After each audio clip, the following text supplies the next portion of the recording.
बिस्मिल्लाहिर्रहमानिर्रहीम। अस्सलाम वालेकुम नाज़रीन, आप यूट्यूब चैनल देख रहे हैं। मैं इमरान खान हूँ। पाकिस्तान तहरीक इंसाफ ने हमायत कर दी है उस धरने की जो इस वक्त बलूचिस्तान में दिए जा रहे हैं। उन्होंने कहा कश्मीर रावलाकोट की तरह बलूचिस्तान के अवाम को भी इन नाजायज़ हुक्मरानों और इनकी पॉलिसियों के ख़िलाफ़ सड़क पर निकलना पड़ेगा। कोयटा में जारी शोहदा के धरनों में तमाम सियासी जमातों के कारकुनों और अवाम से लाखों की तादाद में शिरकत की अपील करते हैं। पाकिस्तान तहरीक इंसाफ के दाऊद शाह काकड़ ने भी यहाँ पे अपील कर दी है। तहरीक तहफ़्फ़ुज़ आईन पाकिस्तान ने एक एलामिया जारी किया है। नाज़रीन, वो एलामिया पढ़ने से ताल्लुक़ रखता है और ये पाकिस्तान के अब मसाइल का हल इसी तरह है जो अपोजिशन बात कर रही है। हुकूमत को तो बात समझ ही नहीं आ रही, ना वो समझना चाहते हैं। नंबर एक, उन्होंने जो चीज़ें कही उनमें पहली चीज़ तो ये है कि बलूचिस्तान में अमन व अमान की मुसलसल बिगड़ती हुई सूरत हाल, पुलिस एहलकारों के कत्ल और अवाम के जानो माल के तहफ़्फ़ुज़ में नाकामी की जिम्मेदारी कबूल करते हुए बलूचिस्तान हुकूमत फौरी तौर पर इस्तीफ़ा दे।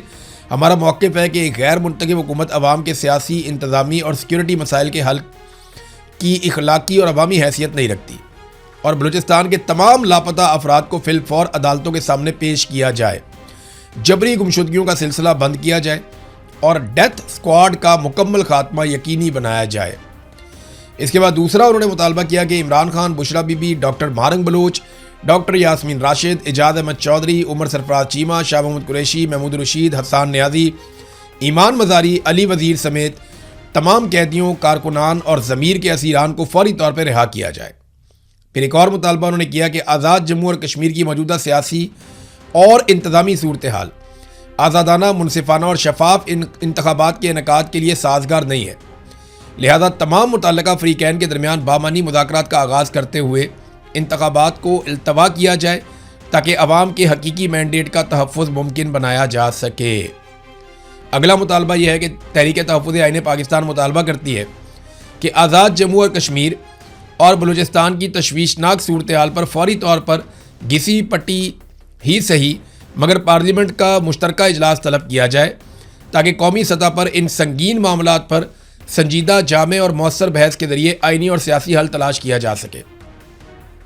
फिर एक और चीज़ उन्होंने कहा जी कि साबिक वज़ीर-ए-आज़म इमरान खान की हमशीरा अलीमा खान के ख़िलाफ़ जारी गैर मुनसिफाना ट्रायल पर शदीद अफसोस और तशवीश का इज़हार करते हैं और ये जो बदला लेने का सिलसिला, सियासी इंतकाम का दायरा इनकी बहनों तक जो वसी किया गया इमरान खान साहब की, ये नहायत संगीन है और इन चीज़ों को रोका जाए और अगर नताइज तल्ख बरामद हुए तो इसकी ज़िम्मेदारी मुतल्लिका रियासती इदारों और हुकूमत पर आयद होगी। तो ये जनाब उनके मुतालबात हैं जो तहरीक तहफ़्फ़ुज़ आईन पाकिस्तान ने किए हैं। लेकिन हुकूमत का कोई किसी किस्म का मूड नहीं है, कोई इरादा नहीं है पाकिस्तान में हालात को बेहतर करने का, क्योंकि अभी कश्मीर से जो खबर आई है, मैंने आपको एक दिन पहले, लगभग 2 दिन होने वाले हैं, मैंने आपको एक खबर दी थी कि कश्मीर में बहुत बड़ा क्रैकडाउन किया जाएगा। अगर तो इलेक्शन करवाने हैं तो उससे पहले इन्हें एक बहुत बड़ा क्रैकडाउन कश्मीर में करना पड़ेगा और उस क्रैकडाउन के लिए मज़ीद फोर्सेस कश्मीर में दाखिल होंगी। और अब मेरी खबर 24-36 घंटे गुजरे हैं, खबर दुरुस्त साबित हो गई। आज़ाद कश्मीर की हुकूमत की जानिब से एक डिमांड डाली गई है। हुकूमत ने क्या डालनी है, वहाँ के सेक्टर कमांडर की डिमांड होगी और हुकूमत बेचारी मजबूर है। वो जो राठौड़ साहब हैं वज़ीर-ए-आज़म वहाँ के, उनकी तो औकात कोई नहीं है। लिहाजा वफाकी हुकूमत से मांगे गए मज़ीद 4000 FC एहलकार और रेंजर्स के 7 विंग। रेंजर का एक विंग गालिबन 800-850 जो है वो सिक्योरिटी एहलकारों पे होता है। तो ये लगभग 10,000 अफराद हैं जो मज़ीद मांगे गए हैं आज़ाद कश्मीर हुकूमत की जानिब से। तो एक तरफ वो कहते हैं वहाँ पे एहतजाज कोई नहीं हो रहा, एक तरफ कहते हैं कि वो लोग बहुत कमज़ोर हैं, कोई उनकी बात ही नहीं सुन रहा। जहाँ पे आपने हज़ारों की तादाद में पहले ही वहाँ पे सिक्योरिटी फोर्सेस जमा की हुई हैं, वहीं आप 10,000 सिक्योरिटी फोर्सेस और मंगवा रहे हैं। इसका मतलब है कि आज़ाद कश्मीर पूरा का पूरा खड़ा हुआ है। क्या फ़र्क रह गया? भारत ने वहाँ पे अपनी फोर्सेस दाखिल की हुई हैं मकबूजा कश्मीर में, वो उन्हें मारते हैं, उनके मुतालबात ही नहीं सुनते, उनको उनके हकूक़ नहीं देते। यही काम आज़ाद कश्मीर के अंदर हो रहा है। लोग अपने हकूक़ मांग रहे हैं, एहतजाज कर रहे हैं। अब इतनी बड़ी फोर्स वहाँ पे इसलिए तो नहीं भेजी जा रही कोई दहशतगर्दों से लड़ना है, ना ये फ़ोर्स दहशतगर्दों से लड़ने जा रही है, ना ये फ़ोर्स भारत के साथ लड़ने जा रही है। ये फ़ोर्स तो लोगों का जो पुरअमन एहतजाज, जो वो अपने हकूक़ मांग रहे हैं, उस एहतजाज को कुचलने के लिए जा रही है। उसके अलावा और कुछ नहीं है इस फोर्स के जाने में। नाज़रीन, मैं एक डाटा और आपके सामने रखता हूँ, ये ज़रा आप देखिएगा। देखिए ना, हर एक का अपना अपना काम होता है ना। फील्ड मार्शल आसिम मुनीर की जो बुनियादी जिम्मेदारी है वो पाकिस्तान और पाकिस्तानियों की जान की हिफाजत है। यानी तहफ़्फ़ुज़ की ज़िम्मेदारी होती है ना फ़ौज के पास, कि जैसे ही सिविल इंतज़ामिया फ़ौज को कहती है कि जंग शुरू कर दो, वो जंग शुरू कर देते हैं। जब उन्हें कहते हैं फ़लाँ इलाके में जाओ ऑपरेशन करो, वो करते हैं। जब उन्हें कहते हैं हमें फ़लाँ जगह पे आपके बंदे चाहिए, वहाँ वो भिजवाते हैं। तो वो हुक्म के ग़ुलाम हैं, उनको तनख्वाह मिलती है और उन्हें काम करना है उसके मुताबिक और अपनी तैयारियाँ रखनी है। अब पाकिस्तान में दहशतगर्दी के ख़िलाफ़ लड़ाई की ज़िम्मेदारी जो है वो पाकिस्तान की फ़ौज की है, लेकिन हालात यहाँ पैदा हो गए हैं कि आलमी सतह पर लीडर हैं, आलमी सतह पर जनाब मैं सालसी करवा रहा हूँ, फ़लाँ से मुलाकात, फ़लाँ से मुलाकात, ये तो चल रहा है काम और इसे बहुत बड़ी कामयाबी के तौर पे देखा जा रहा है। और देखें कामयाबी एक तरह की है भी, अमेरिका को किसी और ने ये फेस सेविंग लेकर नहीं देनी थी। पाकिस्तान के ऊपर अमेरिका ने भरोसा किया, ईरान के साथ पाकिस्तान के ताल्लुकात थे, फील्ड मार्शल ने इससे फ़ायदा उठाया और भला हुआ। लेकिन अभी फिर लड़ाई शुरू हो गई है।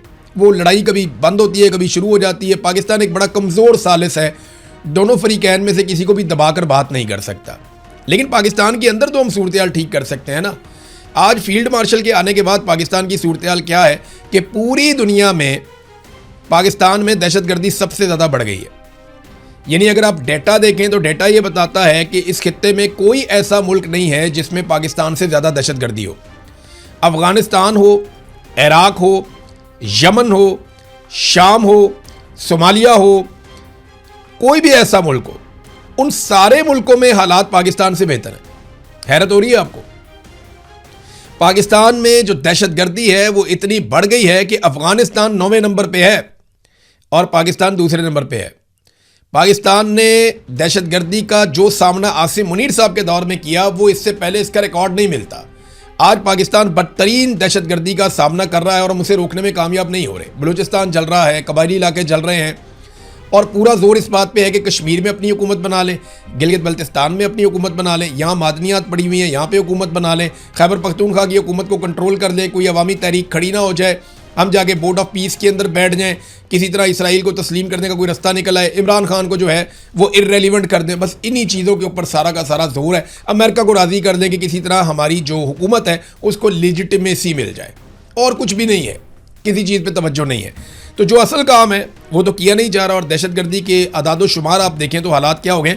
मैं ज़रा कंपैरिजन भी आपके सामने रख देता हूँ ना। कई लोग कहते हैं जी दहशतगर्दी तो बहुत पुरानी चीज़ है, तो मैं आपको बता देता हूँ कि ये जो एक रिपोर्ट है साउथ एशिया टेररिज्म पोर्टल, इसकी रिपोर्ट क्या बताती है कि 2018 से 2021 तक पाकिस्तान में दहशतगर्दी के वाक़यात कितने हुए। 2018 में 158 सिक्योरिटी एहलकार शहीद हुए, 2019 में 137, 2020 में 178, 2021 में 226 और फिर उसके बाद ये तकरीबन मजमूई तौर पे इमरान खान साहब के दौरे हुकूमत में 699 सिक्योरिटी एहलकार शहीद हुए और जनरल बाजवा उस वक्त आर्मी चीफ था। तो 699 इमरान खान का दौर। अब तक के लिए इतनी, अपना ख्याल रखिएगा, अपने चैनल का भी। अल्लाह हाफ़िज़।